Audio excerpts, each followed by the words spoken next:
रामराज आवाहन मिशन एक मिशन जो धरती पर फिर से रामराज बनाने पर काम कर रहा है। आओ चलो चर्चा करते हैं श्री रामचंद्र की सील। कितना सुंदर विलक्षण बात श्री रामचंद्र की सील। एक बार की बात है कि मुझे स्वप्न दिखाई दिया और स्वप्न में एक गीत गाया गया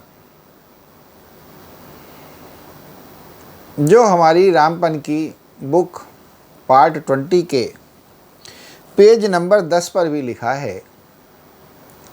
साधु को साधु मिले, मिले शील को शील, अब तो तुम पर लगेगी श्री रामचंद्र की सील। कितनी सुंदर बात है। मैं कब से लगभग सन 2000 से रामराज आवाहन मिशन में लगा हुआ हूँ।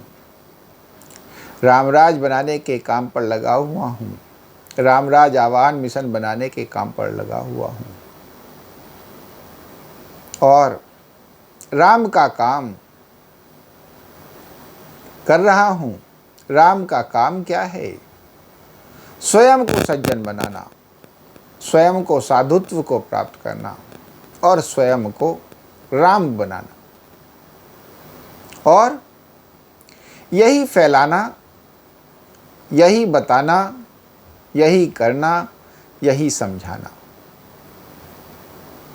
और इसको समझाने के नए नए तरीके स्थापित करना, इसको बताने के नए नए तरीके खोजना, नई नई बातें खोजना कि जिससे लोग रामत्व को प्राप्त हो सकें। और जब इन सब बातों पे अगर श्री रामचंद्र की मोहर लग जाए तो बस फिर और क्या कहना। तो मैंने जब स्वप्न में देखा सुबह तड़के की बात कि स्वप्न में गीत सुनाया जा रहा है, बताया जा रहा है कि साधु को साधु मिले, मिले शील को शील, अब तो तुम पर लगेगी श्री रामचंद्र की सील। तो दिल कितना खुश हो जाता है, मन कितना खुश हो जाता है। लगता है कि तुम्हारे काम अब भगवान के द्वारा रिकॉग्नाइज किए जा रहे हैं, उनको कंसीडर किया जा रहा है, उनको मान दिया जा रहा है। क्योंकि श्री राम के काम तो तभी कहलाएंगे जब उन पर श्री रामचंद्र जी की मोहर लगी हुई होगी। जब श्री रामचंद्र जी ने भी उन कामों को अपना काम कह दिया होगा, जब उन तरीकों को अपने तरीके कह दिया होगा, जब उन साधनों को, उन शिक्षाओं को अपने द्वारा दी गई शिक्षाएं कह दिया होगा। मन सोच सोच कर ही, देख देख कर ही कितना खुश हो जाता है। मैं सुबह को जब उठा तो अत्यंत खुश,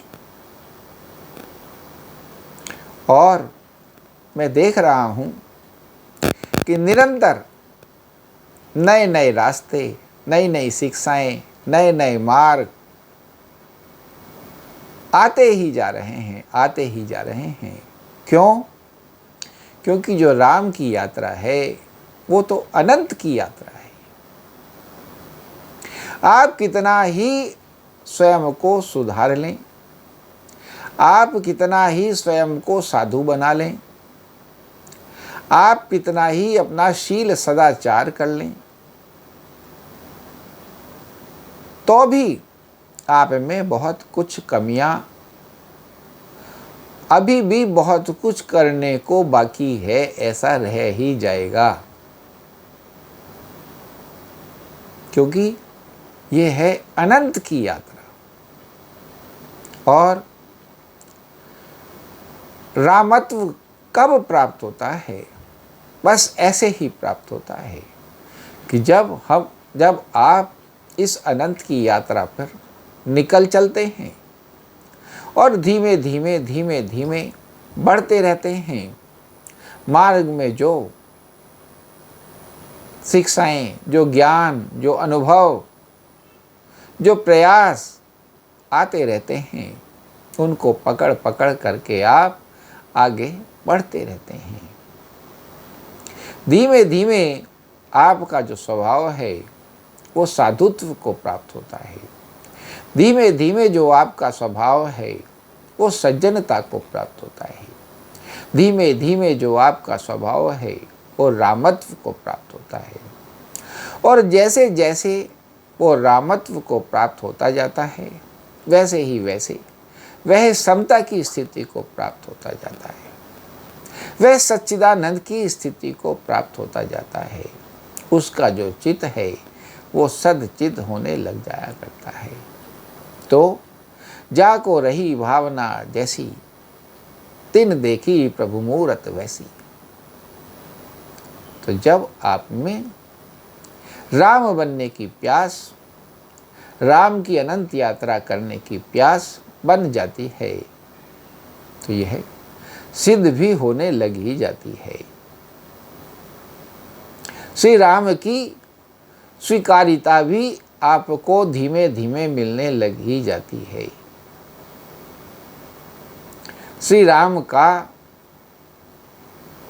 नाम, श्री राम के निजी जन होने का नाम, श्री राम के बंदे होने का नाम आपके साथ जुड़ने लग ही जाया करता है। यही है परिणाम राम की यात्रा का, राम की अनंत यात्रा का।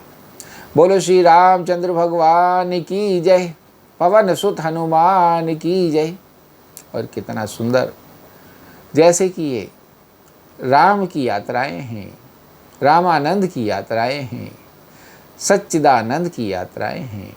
तो हम चाहते हैं हमारी इस वीडियो को ज़्यादा से ज़्यादा लाइक, शेयर, कमेंट करें और फॉलो करें, तथा हमारे चैनल राम राज्य आह्वान मिशन को सब्सक्राइब भी करें, ताकि ये जो भाव हैं, ये जो ज्ञान गंगाएं हैं, जन जन के मन तक पहुँचें और लोगों के मन, लोगों के चित्त इसमें स्थापित हो सकें। जय श्री राम।